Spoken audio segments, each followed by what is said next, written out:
विसापूर, येळावी आणि तासगाव सर्कलमध्ये 22 एप्रिलला 59 मिलीमीटरपेक्षा जादा पाऊस झाला असताना विमा कंपनीने स्कायमेटशी मिलीभगत करत पावसाचं प्रमाण कमी दाखवलं. त्यामुळे शेतकऱ्यांची 15,74,00,000ची नुकसान भरपाई कमी होणार आहे. या प्रकरणी कागदपत्रांची तपासणी करून तातडीने शेतकऱ्यांना नुकसान भरपाई मिळवून द्यावी, अन्यथा शेतकऱ्यांना घेऊन रस्त्यावर उतरू असा इशारा माजी खासदार संजय काका पाटील यांनी दिलाय. या संदर्भात कृषी मंत्री दत्ता भरणे यांच्याकडे तक्रार देखील केली आहे. शिवाय जिल्हाधिकाऱ्यांची भेट घेणार असल्याचं त्यांनी सांगितलं.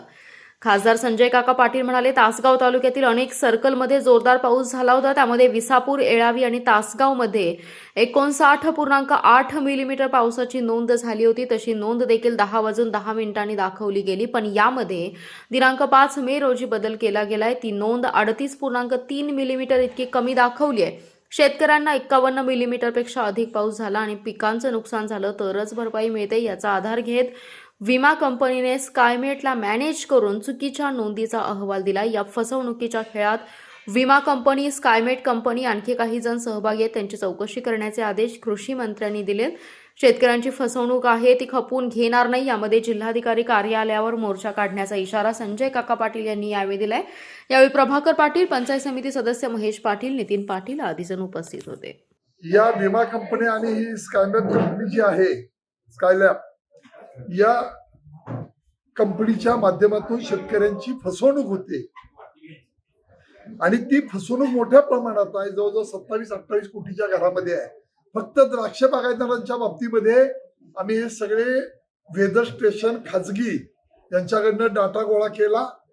3 मतदार सर्कल जेवढे आहेत, विसापूर, येळावी आणि तासगाव, या सर्कलचा आम्हाला अभ्यास करता आला 14-15 दिवसामध्ये. त्यामध्ये ही जवळजवळ 27-28 कोटीची तफावत आहे. शेतकऱ्यांची फसवणूक आहे. हे पैसे शेतकऱ्यांना मिळावेत, विमा कंपन्यांनी द्यावेत. विमा कंपन्या आणि ही कंपनी स्कायमॅट कंपनी, या कंपनीच्या माध्यमातून लोकांना फसवलं जातंय, शेतकऱ्यांना फसवलं जातंय. या बाबतीमध्ये चौकशी लावून त्या शेतकऱ्यांना त्यांचा मोबदला मिळावा, यासाठी ही पत्रकार बैठक आहे. पूर्वी आम्ही गेलो होतो, 10-15 दिवसापूर्वी आम्ही हे आरोप केले. आरोप केल्यानंतर आम्हाला डाटा पाहिजे होता. त्या खाजगी वेदर स्टेशन मध्ये जाऊन आम्ही सगळे डाटा क्रिएट करून काढलेत.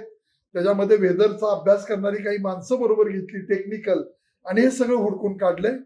राहिलेले 3-4 तासगाव मधले आणि इतर वेदर स्टेशनच्याही बाबतीमध्ये जर या सगळ्या बाबी बघितल्या तर असं दिसून येतंय की ही विमा कंपनी शेतकऱ्यांना विमा देत नाही, पैसे मोबदला त्यांना द्यायला लागतोय, तो कमी देते, असं या निमित्तानं दिसून येतंय.